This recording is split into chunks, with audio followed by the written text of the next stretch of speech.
Hi నమస్తే అందరికీ. మీరు చూస్తున్నది బిఎన్జి డైలీ ఇన్సైట్స్. ఈరోజు నేను మీకు చెప్పబోయేది చాలా స్పెషల్ అండి.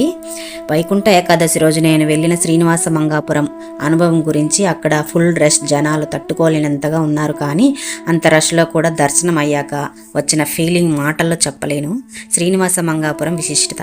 శ్రీనివాస మంగాపురం అంటే ఇది తిరుమల శ్రీ వెంకటేశ్వర స్వామివారి ఆలయం జరిగిన పవిత్ర స్థలం. తిరుమలలో స్వామివారు కళ్యాణం అయిన తర్వాత ఇక్కడే కొంతకాలం స్వామివారు నివసించారని పురాణాల్లో చెప్తారు. అందుకే ఈ స్థలానికి కళ్యాణ వెంకటేశ్వర స్వామి ఆలయం అని పేరు వచ్చింది. ఇక్కడ స్వామివారిని దర్శిస్తే వైవాహిక జీవితం బాగుంటుంది, కుటుంబం సమస్యలు తగ్గుతాయి, మనసుకు ప్రశాంతత వస్తుంది అని భక్తుల నమ్మకము.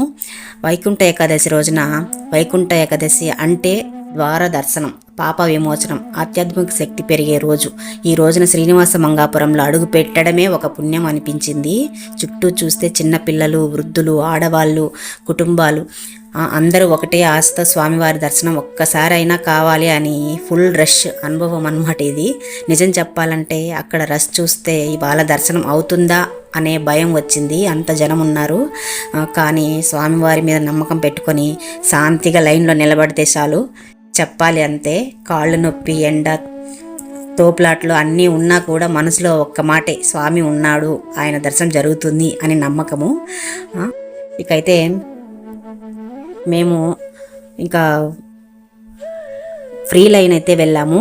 టికెట్లు అవన్నీ ఉన్నాయి. టికెట్ లైన్ కూడా 100 రూపీస్, 20 రూపీస్ ఇట్లా. మేము వెళ్ళినది ఫ్రీ లైన్కే వెళ్ళామన్నమాట. ఏమో ఎట్లవుతుందో, జనం ఎట్లున్నారని. చివరికి ఫ్రీ లైన్ ఫ్రీగానే ఉంది, డబ్బులు టికెట్ది మాత్రం ఫుల్గా ఉన్నారనమాట. ఇంకైతే లోపల వెళ్తున్నాం మేమందరం. మా వారు చూడండి ముందుకైతే వెళ్ళిపోతూ ఉన్నారనమాట. సరే ఇంకా లైన్లో అయితే కలుసుకున్నాము, లైన్లో అయితే ఉన్నాము. ఈ విధంగా ఇక గర్భగుడి దగ్గరికి వచ్చాము. అప్పుడే అన్ని కష్టాలు మర్చిపోయామన్నమాట. స్వామివారి ముఖం చూస్తే మనసు కరిగిపోయింది, కళ్ళల్లో నీళ్లు తిరిగాయి. అంత రష్లో కూడా నన్ను పిలిచావు స్వామి అనిపించింది మనసుకైతే. ఆ క్షణము మాటలు రావనుకోండి, అలా ఆలోచనలు ఉండవు, కేవలం శాంతి, భక్తి, ఆనందం.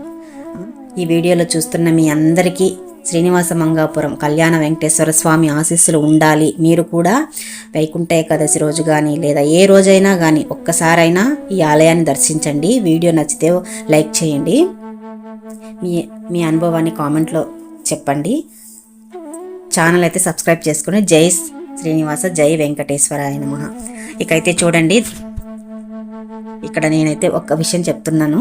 లోపల వైకుంఠ వాకిలి అనమాట ఇది. స్వామివారి డెకరేషన్ లోపలంతా కూడా ఆ దర్శనం అయిన తర్వాత ఇటు పక్క కల్లా వైకుంఠ వాకిలి అని పెట్టారనమాట. చూడండి ఎంత బాగుందో కదండి. చూస్తుంటే 2 కళ్ళు చాలా. మీకు కూడా అలా చూపించాలనే ఉద్దేశంతో ఈ వీడియో అయితే తీసానమాట. ఎలా ఉందనేది అయితే తప్పకుండా ఒక లైక్ చేసేయండి. ఓం వెంకటేశాయ నమః, ఓం శ్రీనివాసాయ నమః. అడుగడుగున ఆయన నామాలే గోవింద గోవింద గోవింద అని. ఇకైతే